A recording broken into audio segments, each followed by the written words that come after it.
Day two of the Senior Bowl arrived with plenty of fireworks. Let's get to it.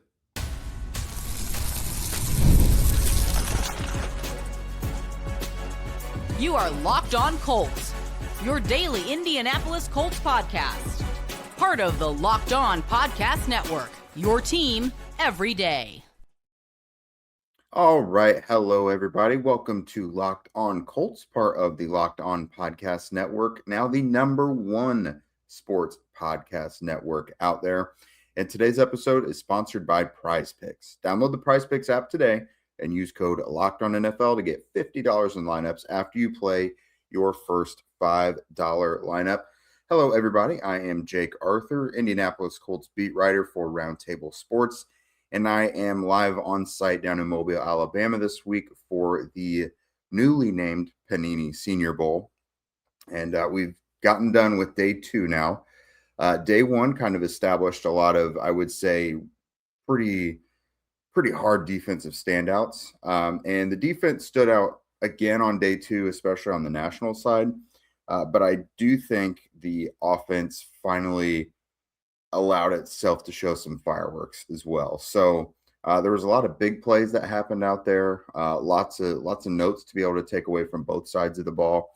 And some players that I have now fully allowed myself to fall in love with to be Indianapolis Colts in April that probably won't become Colts. So I am ready to get hurt again, and I think you guys probably are as well. So let's go ahead and talk about the offensive side of the ball here from day one.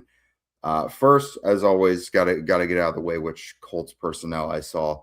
So just this week, I've seen Assistant General Manager Ed Dodds, Director of College Scouting Matt Turpening, Southeast Area Scout Anthony Coughlin, and National Scout Chris McGaha. I'm sure most, if not all, of the scouting department is here, but those are the guys I've just seen so far watching practice. But as for the offensive side of the ball, some wide receivers have really begun to stand out, particularly and separate themselves from the field. One of them, who is probably the biggest, heartwarming story, is Tyron Montgomery from John Carroll University. I believe that's a Division III school. But no matter what corner he's going up against here in Mobile, he is winning, and he's doing it well, and he's making it look spectacular. He's making really tough catches. I'm sure everyone saw the big one-handed highlight catch from Tuesday. But he's scoring touchdowns. He's getting wide open on the shorter stuff like slants. He's beating guys downfield. He's just catching everything. So he's been an absolute star. So a wide receiver from John Carroll, I would not be surprised if he's going to go in the top 50, top 75 when the draft gets here, because it's not like it's loaded with wide receiver talent this year. So a guy like Tyron Montgomery could certainly kind of crack that crust there. I would say Ted Hurst from Georgia State, too, is another guy from a small school having another big day. But for my money, the wide receiver who had the biggest day on Wednesday, and it's probably the most affirming when it comes to NFL-type guys. Like, this guy looks the type of an NFL receiver. He comes from an NFL program. And I think he's really made himself some money this week. That's Malachi Fields out of Notre Dame. So he already measured in at 6'4", 218. That's spectacular size for receiver. Every team would want a receiver that size with the athleticism that he has also shown. So his route running has been really good. He's been getting separation. His quickness and speed is really showing up. But he also made this really good, 50-yard catch from Tylen Green. Green really laid it out there, and Fields had to kind of turn on the burners and dove for it. And again, it was about 50 yards or so. Just a spectacular play. And a guy like Malachi Fields, if he has a good showing at the combine, he's going to be a guy where everyone was like, see, I told you that was my guy all along. Like, Malachi Fields, again, I think he's going to start entering first-round conversation if he has a big day in Indy at the combine, because he certainly has looked the part down here in Mobile. There's a couple LSU wide receivers down here, but Barry and Brown has been the better one for my money. He had a really good rep in one-on-ones against Texas cornerback Malik Muhammad. Just hit him with a fake inside cut and then actually broke to the outside and put Muhammad in the grass. And then he caught the ball on the sideline and then had another tough catch, contested catch this time during 11-on-11s along the opposite sideline as well. So decent day for Barry and Brown. A couple other receivers who they're not looking spectacular doing it, but they're catching everything, not getting a ton of separation, but they look tough, catching everything, doing their job. That's Josh Cameron out of Baylor, who's a real stocky guy. He's built like Deebo Samuel, essentially. And then Vinny Anthony the second out of Wisconsin. Again, they're doing everything right. They're winning their routes, even though, again, they're not getting a ton of separation, but they're catching everything. Anthony did have like a 30-yard touchdown in one-on-ones from North Dakota State quarterback Cole Anthony. And speaking of Anthony, this hasn't been like a spectacular day or week for quarterbacks so far. Like they're doing fine. But so far, I think Cole Anthony is the one that's kind of getting the most buzz. And it's probably because he's from, North Dakota State, which there's always that luster of it's like the king of the small schools. But, Diego Pavia, if he does well, okay, well, he's still under 6 foot. And is he really that great of a prospect? If a guy like Cole Anthony continues to do well, this isn't a great year for quarterbacks in the draft. And we're just kind of hurting for another guy like that to kind of step up and start to earn some more buzz. So Cole Anthony is having a solid week, has hit on a lot of deep throws. And then his poise and accuracy with stuff over the middle of the field has been really good too. And he's a lefty, so people always get kind of fascinated about that as well. Another couple receivers, Texas Tech's Reggie Virgil and Cincinnati Cyrus Allen. They both had big wins during one-on-ones, touchdowns of 35 and 40 yards respectively. I really like what I've seen from Cyrus Allen, actually. He's been real shifty but smooth at the same time all week. I'm kind of enamored by him a little bit. I haven't been able to like specifically watch the offensive line yet because they're off on their own corner. And if you watch the offensive and defensive line one-on-ones, then you can't really watch anything else. But guys who, my understanding, they've been really standing out among the offensive line this week, especially Wednesday. Washington offensive tackle Carver Willis, Iowa offensive lineman Gettings Dunker, and Kansas State center Sam Heck. They all excelled in one-on-ones on Wednesday. Tight ends, if you guys heard me mention the other day that, last year was a big breakout year for tight ends down here. Mason Taylor, Harold Fannin. There was several guys who really put their stamp on things down here. Texas A&M tight end Nate Bokircher was a guy that really caught my eye on Wednesday. So if there's any tight ends who I've kind of kept mental notes on, it's been Justin Jolly from NC State and Nate Bokircher from Texas A&M. Bokircher had a really good play in tight coverage today, right up the seam, probably about 25 or so yards with Kansas State safety VJ Payne in coverage. Again, tough contested catch. He's catching everything. He had another big one over the middle, kind of a downfield post. So Bokircher's a guy who I think has done really well. I had no opinions on him coming into the Senior Bowl, but now I'm going to be leaving with positive opinions on him. He and VJ Payne, they had a good back and forth pretty much all day. Payne had a really, really big day on Tuesday, decent day on Wednesday as well. But it was cool to see them go back and forth because they would kind of congratulate each other after their wins, and they were kind of matched up with each other all day. So you could tell they were kind of having a fun deal with it, but still like being competitive about it. So entertaining day for the offense. But as always, as Colts people, we want to hear about the defense because that's kind of all that matters this year. But the good news is there was plenty for me to tell you about with the defense. Tax season doesn't have to take over your life. This year, TurboTax is making it easier than ever to just hand things off and move on with your day. With TurboTax full service, you can have your taxes done for you by a trusted local expert, start to finish, without the stress or guesswork. Instead of spending hours trying to figure out forms, you can meet with local TurboTax expert in person or connect online. They handle everything from W-2s to self-employed forms and work to get you every deduction. You can upload your documents, go about your day, and get updates right in the TurboTax app. It's a huge time saver, and it gives real peace of mind knowing the expert is handling it. For a limited time, you can have your taxes done by a local TurboTax expert for just $150, all in. If a TurboTax expert doesn't file, if they didn't file for you last year, just file by February 28th. Take taxes off your plate and get back to your life.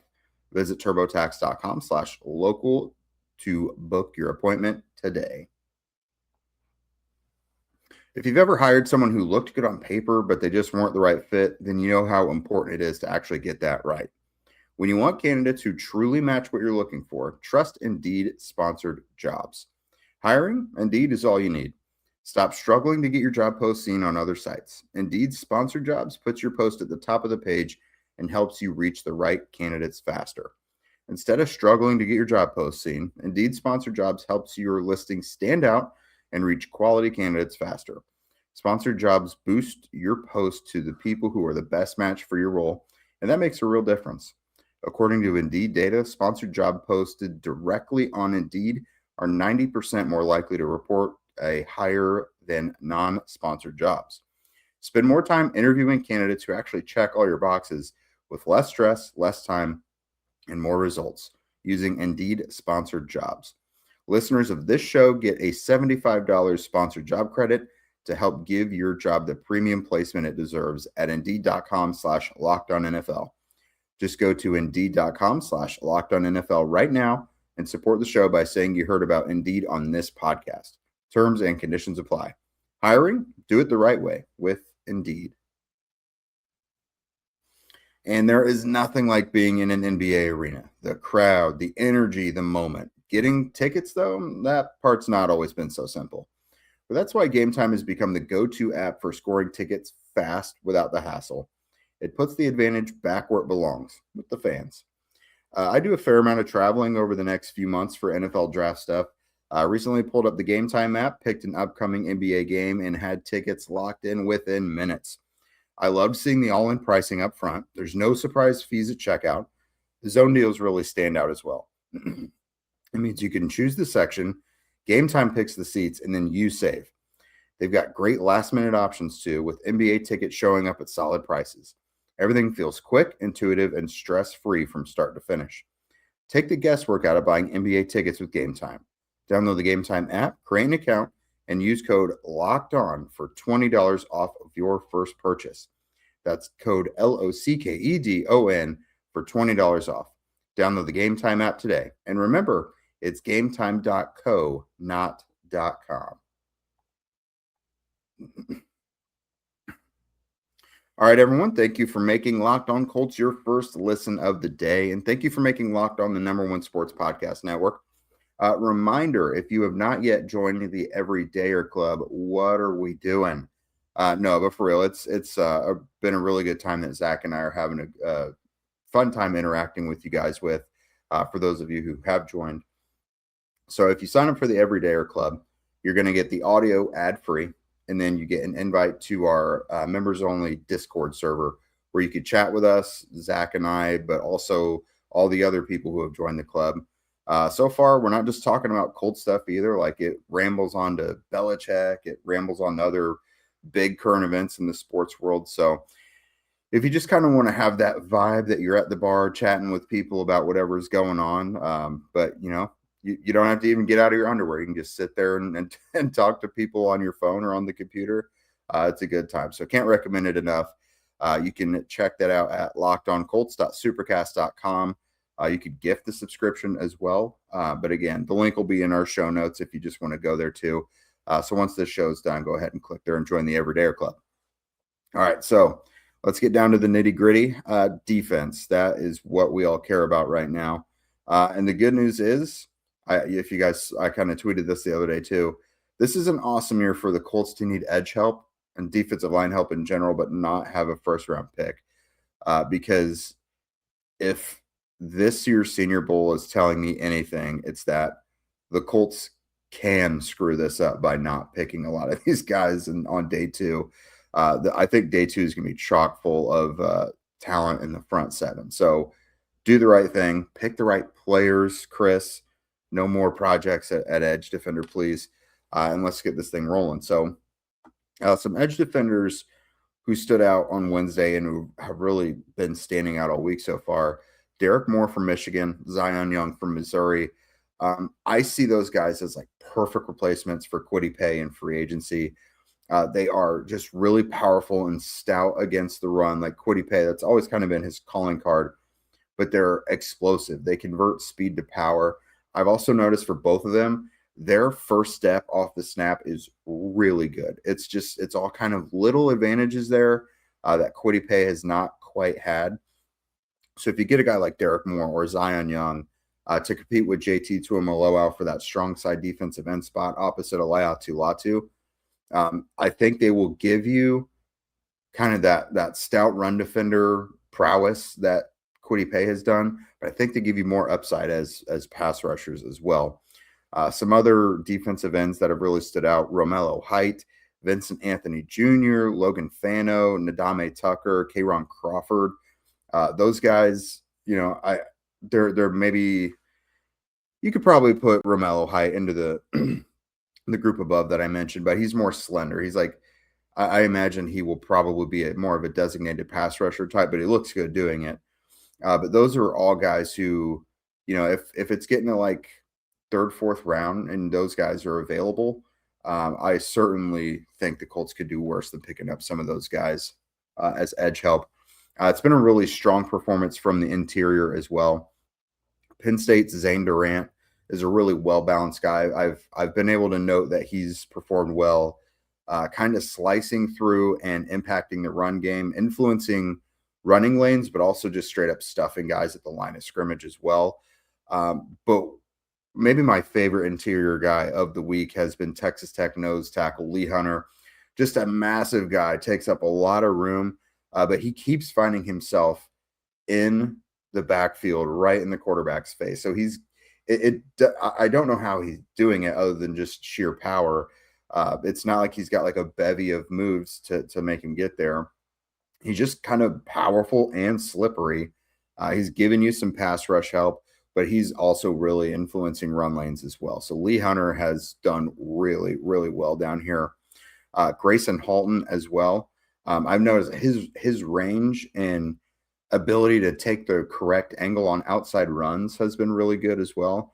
And then Caleb Banks out of Florida, a guy who dealt with injuries, but he's massive. I would kind of drop him into the Lee Hunter bucket as well. Just a huge dude at nose tackle who moves really, really well for his size. Caleb Banks had a really big day on Wednesday out of Florida. So let's move on to linebacker. I'm now declaring myself a certified stan of Pittsburgh's Kyle Lewis. But here's the problem. There have been a few linebackers who have really, really caught my attention, and I've really gotten kind of smitten with down here. But I don't know that they're going to check all of Lou Anarumo's boxes. So I'm finding that Lou is like height, weight, speed all over the field for the most part. Loves the athleticism, loves the speed of guys, but I don't think he super loves the undersized guys. He'll play him if he absolutely has to. But unless they're like elite, like Justin Wally's a good example. Wally is like an elite player in their eyes, essentially, or he's going to be a really good player, but he's undersized. So I don't think they're going to be able to, or they're going to be willing to kind of toss that size card aside for just everybody. But there are some guys here at linebacker who I really hope that they reconsider. So Kyle Lewis from Pitt, he's only 5'11", 224 with 32-inch arms. So like that's like Chris Ballard's nightmare when it comes to a linebacker and their size measurements. But he has been awesome all week. We've seen it against the run in the passing game as a pass rusher. There's nothing that Kyle Lewis has not accomplished down here this week. He's got the range you're looking for. Again, he's undersized, but his run fits, especially on Wednesday, were awesome. He went and attacked some stuff on some outside runs as well. He's had just a phenomenal week for me. He had an interception on Tuesday. Jacob Rodriguez is another guy, the Texas Tech linebacker. I know a lot of you guys like. He's kind of in the same boat. He is 6'1", so he's a little taller, 233, a little heavier, but 31-inch arms. He is just the type of linebacker who he is seemingly involved in each and every play. He created 2 turnovers on Wednesday, had a punch out of Clemson running back Adam Randall early in practice that the defense recovered. And then he closed the book on practice on Wednesday with an interception, practice over. So he created 2 turnovers. He's kind of like a throwback linebacker that wants to get his nose dirty and just gets involved in the run game. Very rangy as well. And then Bryce Betcher from Oregon, 6 foot 227, again 31-inch arms. So these guys are all very similarly sized, within 5'11" to 6'1", about the 230 mark, 225 to 230, with 31 or 32-inch arms. But they have all shown me a lot this week. Betcher, he's kind of like Lewis, where I've seen him succeed in pretty much every facet: run, pass rush. To me, on Wednesday, his range and instincts and the angles that he took on outside runs really stuck out. Like when we've seen Zaire Franklin at his best, like a couple years ago, yes, like he misses a lot of tackles and everything, but think about like Zaire Franklin sniffing out outside runs and penetrating into the backfield a lot. That's what I've seen Betcher do all week. So again, I'm ready to get hurt again. Those are 3 linebackers I really, really like. We know the Colts need a new linebacker group or an overhaul of it. And oh yeah, Cato June is coaching the national team linebacker. So he's coaching those guys as well. So they also have special intel on all 3 of those linebackers. So fingers crossed the Colts can actually land at least one of them, or that they don't overthink it and say they're not big enough or what have you, because the Colts just need good players at this point. I don't care about their size.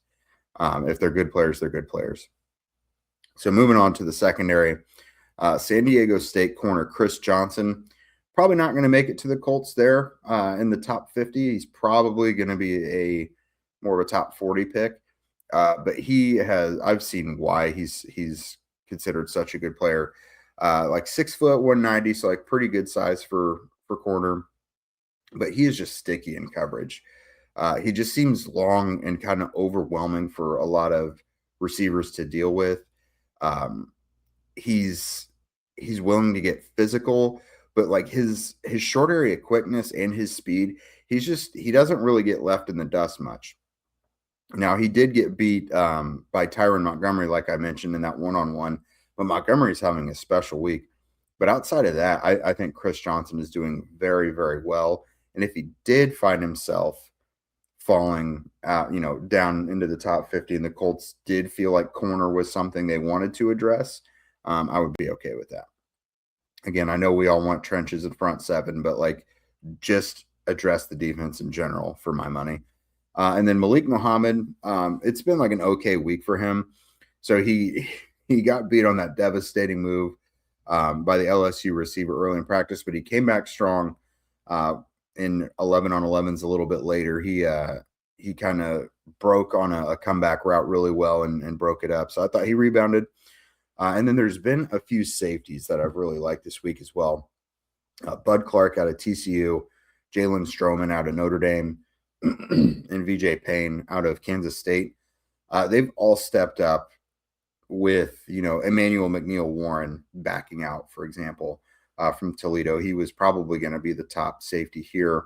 But those guys have really stepped up, and I mean, they caught my attention. I'm going to be paying a lot more attention when it comes to watching film and seeing what they do at the combine with those guys.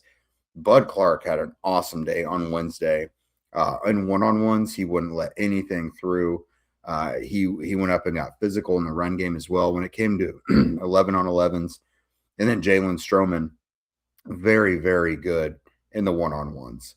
With all the short area stuff, he's not giving an inch. Like I see him and I'm like, oh, you plop him on a tight end, like all the tight ends that go out and line up in the slot in the NFL, you put him on there and you've got someone who might take a lot of those guys away. So Stroman has kind of turned some heads. And then VJ Payne, I mentioned, had a really strong day. Him and Bud Clark, I kind of dropped them into the same bucket a little bit. They've showed me a lot of the same stuff. So I'm happy with what I've seen so far this week. Still one more day of practice on Thursday, and then the game will be on Saturday.